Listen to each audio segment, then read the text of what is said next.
ভাই আমাদের যে যৌক্তিক আন্দোলন ছিল কোটা সংস্কার আন্দোলন, এই আন্দোলনকে আমাদের প্রধানমন্ত্রী আমাদের সবাইকে রাজাকার রাজাকার সাব্যস্ত করেছে। বলছে যে মানে যারা আন্দোলন করতেছে কোটা মানে কোটা অবশ্যই পাবে, রাজাকারী নাতি যারা কোটাও চায় না ওরা হচ্ছে রাজাকার। আমরা এই জন্য এর বিরুদ্ধে বিক্ষোভ সমাবেশ আয়োজন করছি ঢাকা বিশ্ববিদ্যালয়ের ছাত্ররা।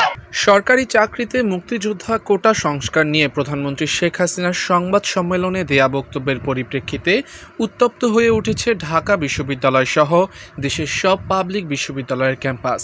ফলে শিক্ষার্থীরা আবাসিক হলগুলো থেকে মিছিল নিয়ে রাজপথে নেমে এসে তাদের বিক্ষোভ প্রদর্শন করতে থাকেন। তুমি কে আমি কে, তুমি কে আমি কে।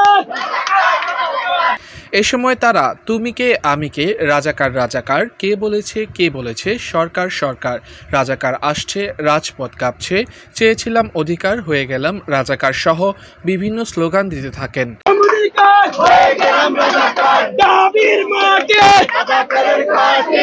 ঢাকা বিশ্ববিদ্যালয়ে রবিবার রাত 10টার পর প্রথমে বিভিন্ন হলের ভেতরে জড়ো হয়ে স্লোগান আর বিক্ষোভ দেখাতে থাকেন বিক্ষুব্ধ ছাত্রছাত্রীরা।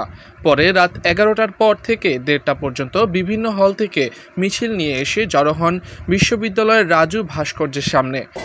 কোটা কি মুক্তিযোদ্ধা ছেলেরা পাবে নাকি রাজাকারের ছেলেরা পাবে? যার জন্য আমাদের ছোট ভাইরা, আমাদের বড় ভাইরা, আমাদের বন্ধুরা সবাই ট্রিগার হয়েছে এবং তারা এটা মেনে নেবে না। আমি এই কোটা আন্দোলনকে সমর্থন জানাই। মিছিল আর স্লোগানে বিশ্ববিদ্যালয়ের গুরুত্বপূর্ণ সড়ক প্রদক্ষিণ করেন তারা। বিক্ষুব্ধ শিক্ষার্থীরা বলেন, প্রধানমন্ত্রীর দেওয়া বক্তব্যে আমাদেরকে রাজাকারের বাচ্চা বলায় শিক্ষার্থীদের রক্তে আগুন ধরিয়ে দিয়েছে। যখন কারো রক্তে দাগ লাগানো হয় তখন কেউ ঘরে বসে থাকতে পারে না।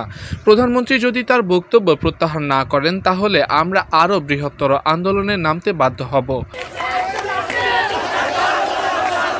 মধ্যরাতে অনুষ্ঠিত এই বিক্ষোভ মিছিলে ঢাকা বিশ্ববিদ্যালয়, চট্টগ্রাম বিশ্ববিদ্যালয়, রাজশাহী বিশ্ববিদ্যালয়, জাহাঙ্গীরনগর বিশ্ববিদ্যালয় সহ দেশের প্রায় সবগুলো ক্যাম্পাসে একই ধরনের কর্মসূচি পালিত হয়েছে। সবগুলো ক্যাম্পাসের শিক্ষার্থীদের মুখে প্রায় অভিন্ন স্লোগানে শোনা গেছে পুরো সময় জুড়ে।